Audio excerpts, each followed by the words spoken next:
শীতের সাথে পাল্লা দিয়ে বাড়ছে রোগবালাই। লালমনিরহাট ও ঠাকুরগাঁয়ে হাসপাতালে রোগীদের চাপ, আক্রান্তদের বেশিরভাগই শিশু।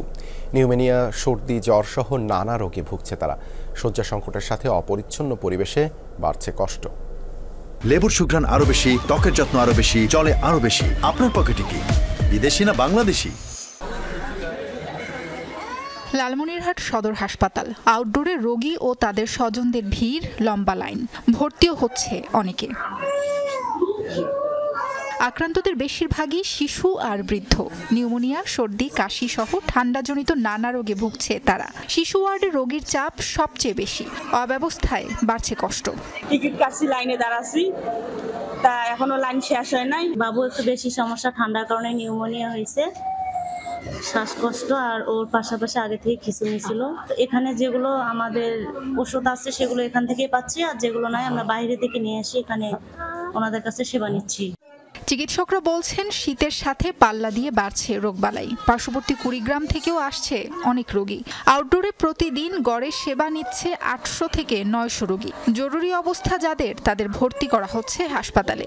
শ্বাসকষ্ট, নিউমোনিয়া সহ বিভিন্ন শীতজনিত রোগের প্রকোপ বৃদ্ধি পাচ্ছে।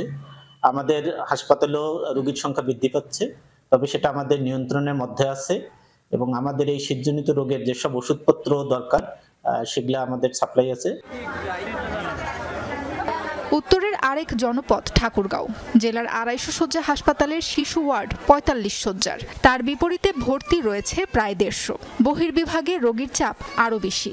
সোমবার থেকে আমার বাচ্চাটার খুব পাতলা পায়খানা, কমতেছে না, তো মানে অনেক সিরিয়াস হয়ে গেছে, তখন আমরা এখানে নিয়ে আসছি। আমার বাবুটার হলো ডায়রিয়া। এই রোগীর চাপের কারণে আমরা কালকে থেকে সিট পাই নাই, আমরা ফ্লোরে আছি। এখানে যে পরিষ্কার পরিচ্ছন্নতা সেভাবে করা হচ্ছে না, আর চিকিৎসা সেবা মানসম্মত খুবই খারাপ বর্তমান অবস্থায়। আমি একটা 5 টাকার সিরিজটাও পাচ্ছি না, যে বাইরে থেকে যা কিনে আনতে হয়েছে। সম্পূর্ণ ওষুধগুলো বাইরে থেকে।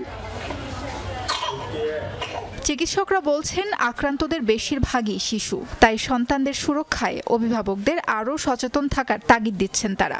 ক্যানুলা করতে, ম্যানেজ করতে এক একটা রোগীর পিছনে কমপক্ষে আধা ঘন্টা সময় লাগে। সেই তুলনায় আমরা যে নার্স আছি, সেই নার্স সেবা দেওয়া আমাদের পক্ষে সম্ভব না। রোগীর অভিভাবককে বলবো, আপনারা বাসায় অবহেলা করবেন না। যদি দেখেন যে বাচ্চা সর্দি কাশির পাশাপাশি বুকের দুধ টেনে খেতে পারছে না, ঘুমাতে পারছে না বা শ্বাসকষ্ট হচ্ছে, দেরি না করে দ্রুত হাসপাতালে চলে আসবে। শিশুদের স্বার্থে এবং জনগণের স্বার্থে আমাদের সেবা অব্যাহত রাখছি। আমরা সর্বোচ্চ চেষ্টা করছি যেন এখানে একটি শিশু বিনা চিকিৎসায় বা কোনো অপচিকিৎসায় মৃত্যু না ঘটে।